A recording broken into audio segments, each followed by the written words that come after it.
Olá, seja muito bem-vindo a mais um vídeo do meu canal. Hoje, nessa manhã, eu quero falar de uma palavra que está em Evangelho de João, capítulo 8, versículo 32. João, capítulo 8, versículo 32, está escrito assim, ó. Disse Jesus aos judeus que haviam crido nele: Se vós permanecerdes na minha palavra, verdadeiramente sereis meus discípulos, e conhecereis a verdade, e a verdade vos libertará.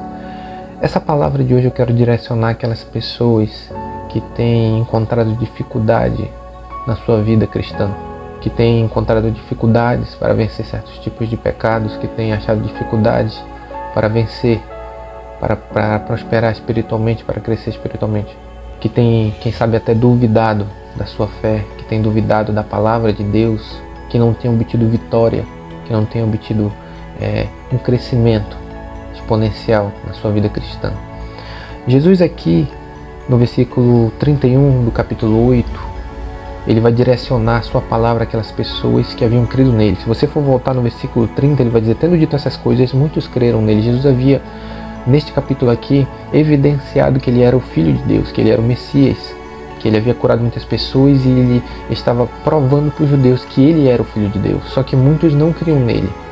Só que conforme ele vai pregando, ele vai anunciando a sua palavra, a sua mensagem, muitas pessoas vieram a crer nele, que o texto vai dizer. E Jesus, ele se volta àquelas pessoas que haviam crido nele. No mundo em que vivemos, muitas pessoas elas não têm conseguido vencer seus pecados, não têm conseguido ser libertas, não têm conseguido ter uma nova vida.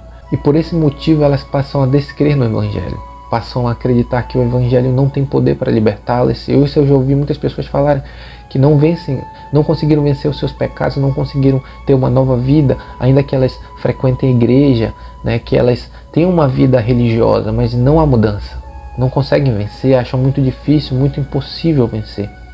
Jesus, na sua palavra, ele vai dizer que aqueles que conhecem a verdade, eles são libertos.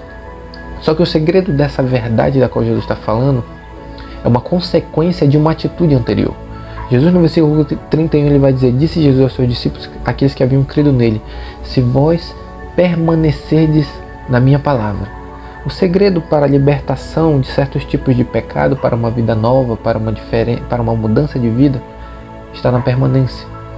Então Jesus, quando ele disse: vós permanecerdes firmes na minha palavra, ou seja, o segredo para a libertação, para a mudança de vida, para a transformação de mentalidade, está na permanência. E aqui é o problema em que muitas pessoas desistem quando elas começam a lidar com problemas, com dificuldade dentro do Evangelho, quando elas se deparam com pecados que elas têm que lutar até sangrar, como diz o autor de Hebreus, quando elas se deparam com problemas gigantescos, elas desistem. E Jesus, ele disse: se vós permanecerdes, se vós ficar. E o que significa, o que compreende permanecer? Permanecer na palavra de Deus nada mais é do que praticar aquilo que ela está falando. Aqui eu citei alguns pontos, listei alguns pontos dentro disso. Permanecer na palavra de Deus está ligado a meditar a sua palavra, está ligado a praticar a sua palavra, está ligado a ler a sua palavra, está ligado a confiar nas palavras de Jesus.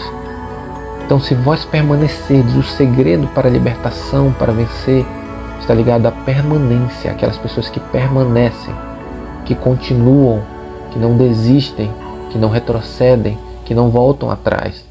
Então está ligado a essas coisas. Se vós permanecerdes nas minhas palavras, há vitória. Então a vitória, ela vem através da permanência. Se vós permanecerdes nas minhas palavras, verdadeiramente sereis meus discípulos. Dentro desse versículo, se vós permanecerdes nas minhas palavras, a consequência da permanência daquele que permanece, daquele que continua, ele se torna um discípulo de Jesus. E depois que ele se torna um discípulo, o que vem a ser um discípulo? Quando ele permanece na palavra de Deus, ele vai começar a desenvolver características de Cristo. Ele vai começar a falar como Jesus, ele vai começar a pensar como Jesus, ele vai começar a se portar como Jesus. Então começa a mudar as suas atitudes. Então, se vós permaneceis, a permanência leva a pessoa à mudança. E esse é o problema de que muitas pessoas não conseguem mudar, porque elas não permanecem. Elas vêm a Cristo, por um pouco passam a ir à igreja, passam a seguir, passam a praticar algumas coisas, mas logo quando elas se deparam com as dificuldades, elas abandonam a fé, elas voltam atrás, e elas deixam Cristo, elas não permanecem. Então a vitória para que você vença certos tipos de pecados é permanecer. E quando eu digo permanecer, não é perfeição, Eu digo permanecer mesmo depois que tu caiu. Se levanta e continua. Você errou, falhou, vá a Deus, peça perdão e continue. Isso é permanecer, é continuar, é lutar, é continuar crendo, é continuar lendo, é continuar vivendo, é continuar praticando, é continuar esperando. Isso é permanecer. Se vós permanecerdes nas minhas palavras, verdadeiramente sereis meu discípulo. Então, só é discípulo aquele que permanece. E aí você se torna um discípulo. E aí você vai começar a ver mudança na sua vida. Você vai começar a ver transformação por causa que você permaneceu. Se vós permanecerdes, serão discípulos. Depois que você permaneceu, passou a ser um discípulo de Jesus, vem a libertação. Aí Jesus vai dizer, e conhecereis a verdade. O conhecimento da verdade vem depois de uma permanência com Cristo. Quando você permanece nas palavras de Jesus, você passa a conhecê-lo. Você passa a andar com ele, você passa a ter conhecimento. Por exemplo, um exemplo meu, eu conheço bem a minha esposa. Por quê? Porque eu convivo com ela, eu vivo com ela, eu ando com ela, eu durmo, acordo do lado dela, então eu conheço quem ela é. Então o que Jesus está dizendo, se vós permanecerem, vocês vão me conhecer. E quando vocês passarem a me conhecer, vocês conhecerão a verdade, que eu sou a verdade. Conhecereis a verdade que sou eu. E vocês serão libertos. Esse é o raciocínio. E muitas pessoas elas não são libertas porque não conhecem a Cristo. Muitas pessoas querem ser libertas, querem a libertação, querem uma vitória sobre um pecado, uma cura. Eu não sei qual é o teu problema, mas não querem um Cristo. Aqui o problema central é que as pessoas querem o que Jesus pode fazer, mas não querem Jesus. E para concluir, Jesus diz, e conhecereis a verdade, e a verdade vos libertará. Jesus está dizendo, conheçam a mim, andem comigo, vivam comigo, falem comigo, e através de mim, que sou a verdade, vocês serão libertos. Peço que você se inscreva no canal, deixe o seu like, compartilha, e que você seja abençoado em nome de Jesus.